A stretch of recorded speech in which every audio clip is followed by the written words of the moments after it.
നിങ്ങൾ കാണിച്ച ഒരുമാതിരി പോക്കത്തിലായി. അല്ല അത് ഞാൻ താനൊന്നും മിണ്ടണ്ട. താനാണെന്ന് വിചാരിച്ച് ഞാൻ ഒരുത്തനെ കയറി തല്ലുകയും ചെയ്ത് അവന്റെ രണ്ട് കിട്ടുകയും ചെയ്ത് എന്നെ നടുവും പോയി.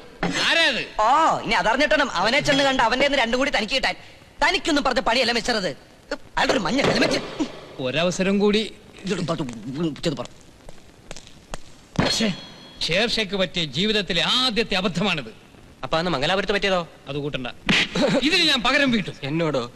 ഇല്ല, ഇന്നല്ലെങ്കിൽ നാളെ ഷേർഷയ്ക്ക് ജാതിയില്ല, മതമില്ല. ഇപ്പൊ മാനോ ഇല്ല. அத்துக்காரையில ரஜினிகாந்த் மாதிரி நல்ல ஃபைட் பண்ணுவாரேனு. ஆமா. அப்புறம் இന്നലെ நானே என் வீட்டுக்காரன் கூடி போகும்போது ஒரு ஸ்கூட்டர்காரன் வந்து அப்படியே இடிச்சிட்டான். சர்ப்ரைஸ் ஏனு. ஆத்துக்காரையில நல்ல அடி கொடுத்தாச்சு. அப்பா என்ன ஃபைட்.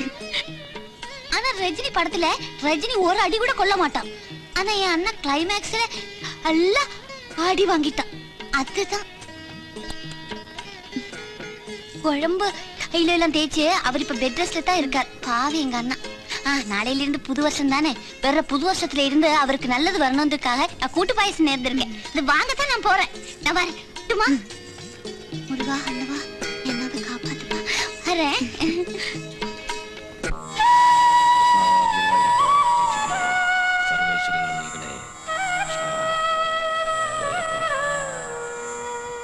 ഇന്ന് ചിങ്ങ ഒന്നായിട്ട് നിന്റെ ഈ മുഖമാണ് കണി. രേണു, ഇന്ന് എന്ത് സംഭവിച്ചാലും അതുപോലെ തന്നെ ഈ വർഷം മുഴുവൻ സംഭവിക്കുന്ന പ്രമാണം. അതുകൊണ്ട് അരുതാത്തൊന്നും സംഭവിക്കാതിരിക്കാൻ പ്രാർത്ഥിക്കേ. വല്ലവനുമല്ല, എന്റെ നെറ്റിക്കാ പറ്റിയത്. മുറിഞ്ഞ ബെസ്റ്റ് കണി. സാർ പാൽ. ഓ ആ മുടിഞ്ഞ പാൽക്കാരനാ. ഒന്നാം തീയതിയായിട്ട് ആ ശകനം കെട്ടവൻ വീട്ടിനകത്ത് കാലെടുത്ത് വച്ചാലേ മുടിഞ്ഞ്. വേണ്ട വേണ്ട, ഇങ്ങനെ അകത്തോട്ട് വരണ്ട. പാല് പുറത്ത് വെച്ചിരുന്നാ മതി. എന്താ പോട്ടെ ഇങ്ങനെയൊക്കെ? എങ്ങനെയൊക്കെ? നീ ഒരു അക്ഷരം മിണ്ടണ്ട. കഴിഞ്ഞ വർഷം ഒന്നാം തീയതിയിലെ ഗുണവിശേഷങ്ങളൊക്കെ അറിയാലോ. ആ വർഷം മുഴുവൻ അനുഭവിച്ച ഞാനാ. ഏകാന്തതയുടെ അപാരതീരോ. പാട്ട് പാടിയിട്ട് എന്നെ വീഡിയോ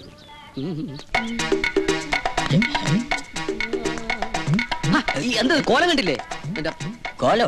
ഇതെന്ത് കോലം? പേക്കോലം. ഞാൻ പറഞ്ഞത് ഈ കോലത്തിന്റെ കാര്യമാ. അല്ല രാവിലെ എങ്ങോട്ടാ? എന്റെ സാറേ ഇന്ന് ഒന്നാം തീയതിയല്ലേ, ഐശ്വര്യമായിട്ട് തണ്ടാ വന്നതാ. അത് കണ്ടപ്പോ മനസ്സിലായി. എന്തിനെങ്ങനെ ചോദിക്കണ സാറേ? ഉള്ളതങ്ങ് തന്നാ പോരെ. ഇവിടെ ഒന്നുമില്ല. എന്റെ സേട്ടാ പിച്ചത്തരം പറയരുത്. ഞങ്ങളുടെയൊക്കെ വീട്ടിൽ ഏത് നേരത്തെ ആരോന്ന് ചോദിച്ചാലും അല്പം പച്ചവെള്ളമെങ്കിലും കൊടുക്കും. ഒന്ന് പോടോടുന്ന്. പോകാ പറയാ. താനാരാ?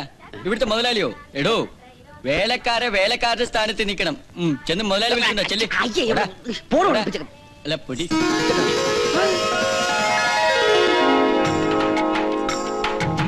ஐயோ கிருஷ்ணா, வருவாருப்பா சாமி. ஐயோ சாமி, உள்ள வாங்க சாமி. சாமி உள்ள வாங்க. മയാണവൾ. എരുമേണോളന്നോ? ഇത് ഞാൻ പൊണ്ടാട്ടിടാ. சாமி வாங்க. ருக்கு, என்ன இது? இவன் பிச்சைக்காரன்டி. ஐயோ அப்படியே சொல்லாதீங்க. சரி வாங்களே. என்ன விஷயம்? ஒரு நிமிஷம். It's all right. ஐயோ உங்களுக்கு இதானதா தெரியாதண்ணா? ஒரு பெரிய காஸ்காரன் வீட்டுல கடவுள் வேஷம் மாறி பிச்சைக்காரன் மாதிரி வந்து தர்மம் கேட்டான். இந்த காஸ்காரன் கடவுளுக்கு ஒண்ணுமே கொடுக்கலன்னா ஒண்ணு சாமி அப்படியே போய் அடுத்து பாகப்பட்ட வீட்டுல போய் தர்மம் கேட்டான். அந்த ஆள் உட்கார வச்சு சாப்பாடு அத்தை இது எல்லாத்தையும் கொடுத்துட்டான். சாமி அப்படியே சந்தோஷப்பட்டு அஷ்ட ஐஸ்வர்யங்களே அந்த ஆளுக்கு ஆடி வாடி வழங்கினான்னா. அந்த மாதிரி இந்த பிச்சைக்காரனும் கடவுள் தானா? இந்த பிச்சைக்கார மேல ரொம்ப ஸ்மெல் இருக்கு. இவன் கடவுள் அல்ல, கடவாவல். ஐயோ அப்படி இல்ல, இல்லாதீங்கண்ணா. சாமி நீங்க உள்ள வாங்க. தேங்க்ஸ். வாங்க உள்ள வாங்க. உள்ள வாங்க. உள்ள வாங்க. ஐயோ கீழே சோஃபா மேல உட்காருங்க. அண்ணா நீங்க சாமி பக்கத்துல உட்காருங்க. இது நான் சொல்றத கேளுங்களேன். சாமி நான் சாப்பாடு எடுத்துட்டு வரேன். എന്താ പേര്? കാതലൻ. അയ്യടാ, രാജകുമാരൻ ഇടായിരുന്നില്ലേ? ചിരിക്കലേ പേടിയാവണു. പല്ല് കേൾക്കാറില്ലല്ലേ? അല്ല ചേട്ടാ, ചേട്ടൻ ദന്ത ഡോക്ടറാ? ഡെന്റിസ്റ്റാ? എന്താ? അല്ല ചേട്ടൻ എപ്പോഴെന്റെ പല്ലിനെ കുറിച്ച് മാത്രം ചോദിക്കുന്നു. അതെന്റെ പല്ല്. கடவுளுக்கு ஒரு இங்கிலீஷ் படம் போட்டு கொடு. ബീഫ് എടുക്കാ? ബീഫ് ഇടാനും കഴിക്കാറില്ല. അതല്ല ചേട്ടാ, BF ബ്ലൂ ഫിലിമിന്റെ കാസറ്റ്. ருக்கு, உன் கடவுள் என்ன கேக்குறான்னு தெரியுமா? ப்ளூ வாயில கை கொடுக்கும். வெள்ளட்டு ഛർദ്ദിപ്പിക്കാൻ നോക്കണം വൃത്തിയോടെ. അഭിഷ്ടു പട്ടി കൈയൊക്കെ തുപ്പി വൃത്തിയേടാക്കി. നാളെ கழுகாம். இதுக்கு முன்னாடி பாத்திருக்கியா? அப்படின்னா இந்த பாலை எடுத்துட்டு போய் முன்னாடி குடுத்துட்டு வந்துருன்னு அங்க சாமி வந்திருக்கு. சாமி இந்தா குடு. நான் இதை எடுத்துட்டு வந்துடுறேன்னா. கடவுளே நம்ம என்ன புண்ணியம் பண்ணிருக்கோம் சாமி. சும்மா நிக்காத, கும்பிட்டுட்டே நில்லுன்னா. എന്താ പേര്? ശാന്ത. Sweet name. വയസ്സെത്രേ? 16. നല്ല പ്രായം. இந்த சாமி ஸ்வீட் சாப்பிடுங்க, சாப்பிடுங்க சாமி. நல்லா இருக்கட்டும், நல்லா இருக்கட்டும். ஐயோ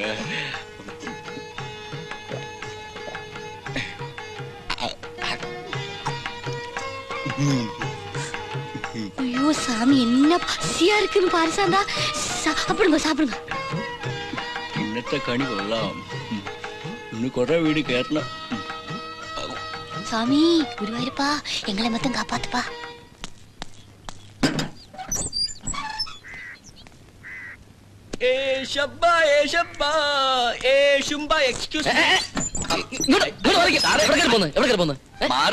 എനിക്ക് വീട്ടിൽ തന്നെ. ഈ വീട്ടിൽ ഇപ്പൊ തന്നെ ഇവിടെ തന്നെ വേറെ തണ്ടികളുണ്ടോ? എന്നാ ഇവിടെ നിന്ന് തണ്ടാം. എവിടെ നിന്ന് ഉള്ളതാ? എന്തോന്ന്? 1-ാം തീയതി ആയിട്ട് തെണ്ടിത്തരം കാണിക്കാതെ കാശെടു സാറേ. കാശ് നീ കൊണ്ട് തന്നിട്ടുണ്ടോ? എന്നാ കത്തുപോയി കണ്ടാ കൊണ്ടുപോ. ഓടോ 10 രൂപ. എവിടെ കരുത തെണ്ടിയാണ് ഇവനൊക്കെ? തെണ്ടികളുടെ വില കളയാന്ന്. ഇന്ന് 1-ാം തീയതി ആയിട്ടെങ്കിൽ തെണ്ടിലൊന്ന് നിർത്തി കൂടെ തെണ്ടി. ഇന്നത്തെ ദിവസം തെണ്ടില്ലെങ്കിൽ ഈ കൊല്ലം മുഴുവൻ ഞാൻ തെണ്ടി പോകും. തെണ്ടി ഗേറ്റിന് പുറത്ത് നിന്നാ മതി. 1-ാം തീയതി നീ അകത്ത് കയറണ്ട. അപ്പൊ ചേച്ചിയുടെ കയ്യിൽ നിന്ന് കഴിഞ്ഞിട്ട് വാങ്ങണ്ടേ? കൈ നീട്ടൊക്കെ ഞാൻ മാറ്റി വെളിക്കൊണ്ട് തരാം. നീ ഇവിടെ തന്നെ നിന്നാ മതി. ഒക്കലല്ലേ, ഞാൻ സ്കൂട്ടർ എടുത്തോണ്ട് വരാം. ഒന്നിച്ച് പോവാൻ നമുക്ക്. ഓ, ഈ കയ്യിൽ നിന്ന് കൈനീട്ടം വാങ്ങിയ ഈ കൊല്ലം കാക്കാച്ചിന് ഗതി ഉണ്ടാവില്ല. ഈ തുരുമ്പ് ഇങ്ങനെ ഓടിച്ചു നടക്കുന്ന മുതലാളിനെ സമ്മതിക്കണം. ഒരിക്കൽ ഞാൻ തൂക്കി വിൽക്കും. എന്റെ കൂടെ ഉള്ള ഈ ഓസിനുള്ള യാത്ര ഉണ്ടല്ലോ, അതൊരു സ്ഥിരം ശീലമാക്കണ്ട. സ്റ്റാറ്റസിന് യോജിച്ചില്ലെന്ന് എനിക്കറിയാം. പക്ഷെ എന്ത് ചെയ്യാം, മുതലാളി എന്നെ കൊണ്ട് വണ്ടി എടുപ്പിച്ചേ അടങ്ങും. എവിടെ കയറി പോന്നു? അകത്തേക്ക്. നീ നകത്തേക്ക് കയറണ്ട. അല്ല, ഈ 1-ാം തീയതി വെച്ച് നീ എന്താ കരുതി? 1-ാം തീയതി? ദൈവമേ, 1-ാം തീയതി അല്ലേ? 1-ാം തീയതി ഒക്കെ തന്നെ. ഈ 1-ാം തീയതി കയറൽ എന്ന് പറയുന്ന ഏർപ്പാട് വീടുകൾക്ക് മാത്രമുള്ളതല്ല, കച്ചവട സ്ഥാപനങ്ങൾക്കും അത് ബാധകമാണ്. 1-ാം തീയതി ആദ്യം കയറുന്നത് ഐശ്വര്യമുള്ള ആളാണെങ്കിൽ ആ വർഷം മുഴുവൻ അതിന്റെ ഗുണം. ഞാൻ കയറാൻ പോയത് അതുകൊണ്ടാ നീ കയറണ്ടെന്ന് പറഞ്ഞത്. പോയി ഐശ്വര്യമുള്ള ഒരാളെ വിളിച്ചോണ്ട് വാ. ഐശ്വര്യമുള്ള ഒരാളല്ലേ? ഞാൻ ഏറ്റവും മുതലാളി.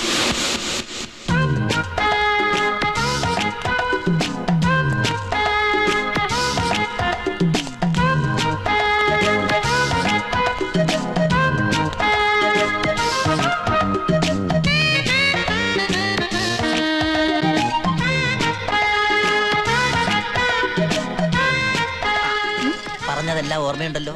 നേരെ കയറി ചെന്ന് മുതലാളിയോട് കമ്പി ഉണ്ടോ എന്ന് ചോദിക്കണം. ഉണ്ടെന്ന് മുതലാളി പറഞ്ഞാൽ ഒരു ഇരുമ്പ് കമ്പി തരൂ എന്ന് പറയണം.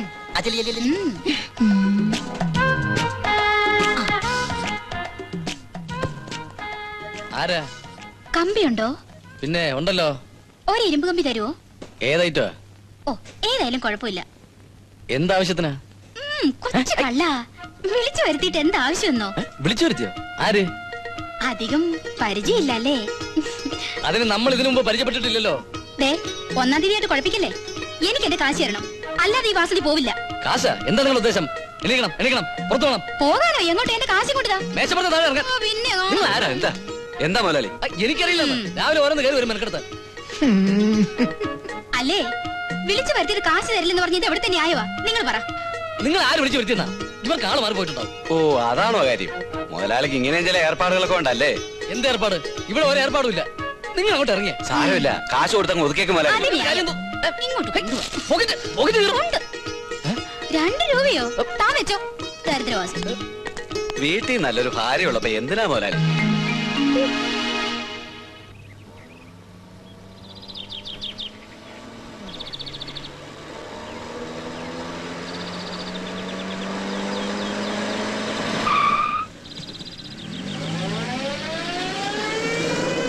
ആയിരുന്നു ഡോക്ടർ എന്താ ഈ വഴിക്ക്? ഇവിടെ അടുത്തിന്റെ ഒരു ഫ്രണ്ടിനെ കാണാമെന്നാ. ഇതാണ് എന്റെ വീട്. വെഡിങ് ആനിവേഴ്സറിക്കോ വന്നില്ല. വിരോധം ഇല്ലെങ്കിൽ ഒന്ന് കേറിയിട്ട് പോവാം. പിന്നെന്താ? ഷുവർ.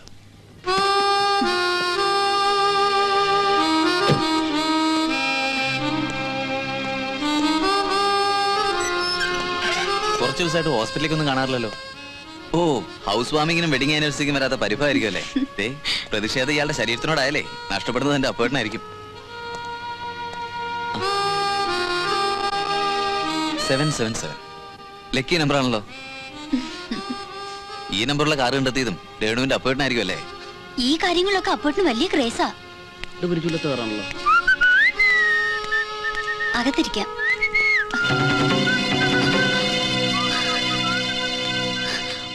ഒന്ന് മാനേജ് ചെയ്തോടെ. മിസ്റ്റർ അപ്പുകുട്ടനോടുള്ള കാര്യം രേണുവിനോട് പറഞ്ഞില്ലല്ലോ. നമ്മൾ തമ്മിൽ കണ്ടിട്ടില്ല. മിസ്സിസ് രേണു പറഞ്ഞിട്ട് അവർ മാത്രമേ കാണൂ. എം പ്രസാദ്, നിങ്ങളുടെ പ്രിയതമ എന്റെ പേഷ്യന്റാ. Doctor, nice to meet. നിങ്ങളെ പറ്റി രേണു പറഞ്ഞ പോലെ തന്നെ നല്ല വെളുത്ത നിറം. വെളുത്തു നിറോ? എന്താ മിസ്റ്റർ അപ്പുകുട്ടൻ, നിങ്ങൾ വെളുത്ത നിറമല്ലെന്നുണ്ടോ? വെളുത്തു തന്നെ. പക്ഷേ രേണു പറഞ്ഞത്ര ഹൈറ്റ് ഇല്ല. ഞാനത് അമ്പലത്തിൽ നിന്ന് വരുന്നോണ്ട് തോന്നാ. സ്വന്തം ഭർത്താവിന് അല്പം ഉയരം കൂട്ടി പറയാൻ ഏതൊരു ഭാര്യയും ശ്രമിക്കും. എന്തായാലും ഞാൻ വിചാരിച്ചതിനേക്കാൾ ചേർച്ചയുള്ള കപ്പിൾസാ നിങ്ങൾ. ഓ അത് ശരി, അങ്ങനെ. ഞങ്ങൾ ചേർച്ചുള്ള കപ്പിൾസ് ആണെന്ന് പലരും പറയാറുണ്ട് അല്ലേ രേണു? വരൂ, ആശ്രയിക്കാം. എപ്പോ വന്നു? കുറച്ചു നേരം. എന്താ നേരത്തെ വരാഞ്ഞേ?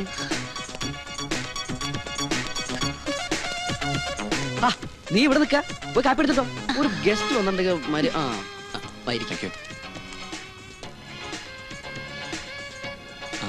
പതിവില്ലാത്തതാണല്ലേ ഈ വേഷം?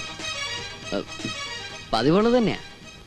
അല്ല, രേണു പറഞ്ഞു സദാ പാന്റും കൂട്ടും ധരിക്കുന്ന ആളാണെന്ന്. ഓ രേണു അതും പറഞ്ഞു. അവള് പറഞ്ഞാ ശരിയാ. പക്ഷെ ഇന്നത്തെ കാര്യം അവൾ മറന്നുണ്ടാവും. ഇന്നത്തെ കാര്യം? ഇന്ന് 1-ാം തീയതി അല്ലേ ഡോക്ടർ? ഓ, രാവിലെ കുളിച്ച് മുണ്ടും ചുബയായിട്ട് അമ്പലത്തിൽ പോയി. അവളെ ഞാൻ വിളിച്ചു, പക്ഷെ വന്നില്ല. ഭയങ്കര മടിച്ചാ. ഇനി വേണം ഡ്രസ്സൊക്കെ മാറി ഒന്ന് ഓഫീസിൽ പോവാൻ. ഓഫീസിലോ? അതെ, എന്റെ അഡ്വർടൈസിംഗ് ഏജൻസി കമ്പനി.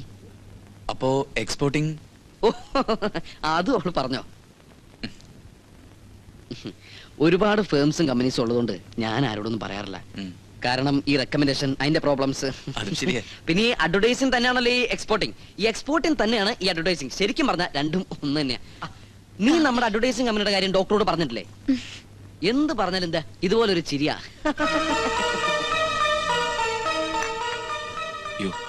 ഇപ്പൊ തന്നെ ലേറ്റ് ആയി, ഹോസ്പിറ്റലിൽ എത്താൻ വൈകും. രേണു, വെഡിങ് ഡേക്ക് ഹൗസ് വാമിങ്ങിന് വരാത്ത പരിഭവം ഇപ്പൊ തീർന്നല്ലോ അല്ലേ? വെഡിങ് ഡേക്ക് വരാതിരുന്നു ഒരു കണക്കിന് നന്നായി. ഭയങ്കര ബോർ കമ്പനി ആയിരുന്നേ അല്ലേ രേണു? നമുക്കൊരു ദിവസം ഒരുമിച്ച് കൂടാം. ഞാൻ കിട്ടുന്ന ആയിക്കോട്ടെ. ഓക്കെ, പോട്ടെ രേണു.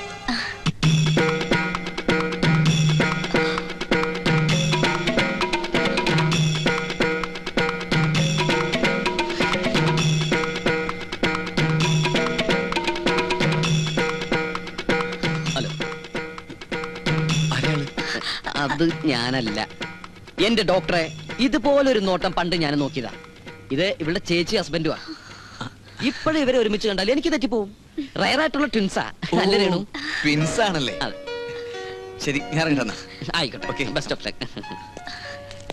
അയ്യ, കെട്ടിപ്പിടിച്ചിരിക്കാൻ പറ്റിയ സാധനം. ശരി എന്നാ, ബൈ. ബൈ. ബൈ.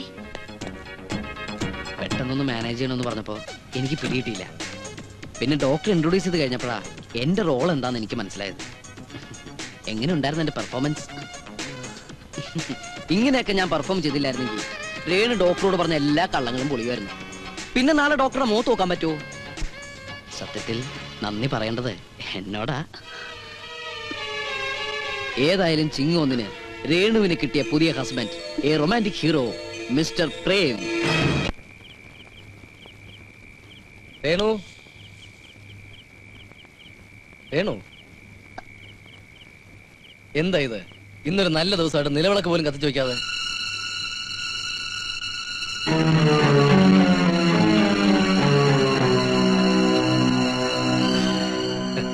സാരമില്ല, സദാ കത്തി നിൽക്കുന്ന വിളക്ക് രേണുവിന്റെ മനസ്സിലുള്ളപ്പോ എന്തിനാ മറ്റൊരു നിലവിളക്ക് അല്ലേ? ഭയങ്കര ക്ഷീണം. ഞാനൊന്ന് കുളിച്ചിട്ട് വരാം, നീ ഭക്ഷണം എടുത്തു വയ്ക്കും. പിന്നെ എനിക്കൊരു കാര്യം സംസാരിക്കാനുണ്ട്.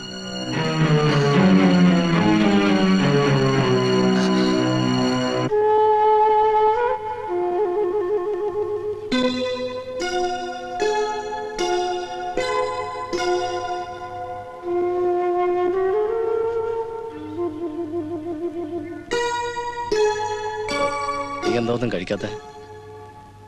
നിനക്ക് എന്തു പറ്റി? വിശപ്പില്ല.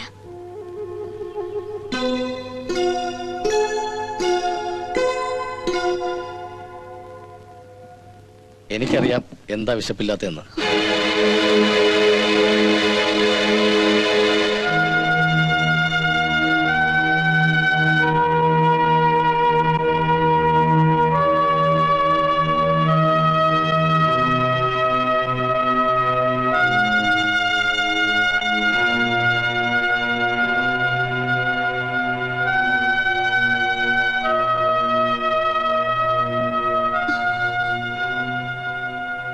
ഒരിക്കലും ഇങ്ങനെ സംഭവിക്കാൻ പാടില്ലായിരുന്നു.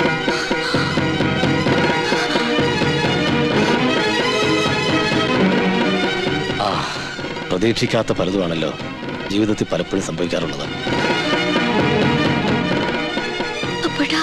അത് മനഃപൂർവ്വം തന്നെയാണ് സംഭവിച്ചത്. അല്ലെന്ന് പറയാൻ പറ്റുമോ? നീ എന്നല്ല, ആരായിരുന്നാലും തെറ്റിദ്ധരിച്ചു പോകും. ആ കൊച്ചുരാമൻ, അവൻ ഒറ്റ ഒരുത്തനാണ് ഇതിനൊക്കെ കാരണക്കാരൻ. അതിന് കൊച്ചുരാമൻ ഇതൊന്നും അറിഞ്ഞില്ലല്ലോ അപ്പോട്ടാ. അവൻ അറിഞ്ഞിട്ടില്ലെന്നോ? അവനല്ലേ 1-ാം തീയതി കടയിൽ കയറാനെന്നും പറഞ്ഞ് എങ്ങാണ്ടോ കിടന്ന് ഒരുത്തി അങ്ങോട്ട് പറഞ്ഞു വിട്ടതും ഈ ബഹളം അത്ര ഉണ്ടായതും. ബഹളോ? എന്ത് ബഹളം? രേണു, എന്നെ ആശ്വസിപ്പിക്കാൻ വേണ്ടി എല്ലാം അറിഞ്ഞുകൊണ്ടുള്ള നിന്റെ ഈ പെരുമാറ്റം, അതാ എനിക്ക് സഹിക്കാൻ പറ്റാത്തത്. രേണു, നീ എന്നെ വിശ്വസിക്കണം. ഞാൻ ഒരു തെറ്റും ചെയ്തിട്ടില്ല, ഇനിയൊട്ട് ചെയ്യുകയില്ല. നിനക്ക് തോന്നുന്നുണ്ടോ ഞാൻ അങ്ങനെയൊക്കെ ചെയ്യുമെന്ന്? കല്യാണം കഴിഞ്ഞ അന്ന് മുതൽ എന്റെ മനസ്സിൽ നീ മാത്രമേ ഉള്ളൂ. മരിക്കുന്നവരെ നീ മാത്രമേ ഉണ്ടാവൂ. എന്റെ അപ്പോട്ടിന് ഒരിക്കലും ഒരു തെറ്റും ചെയ്യാൻ കഴിയില്ലെന്ന് എനിക്കറിയാം.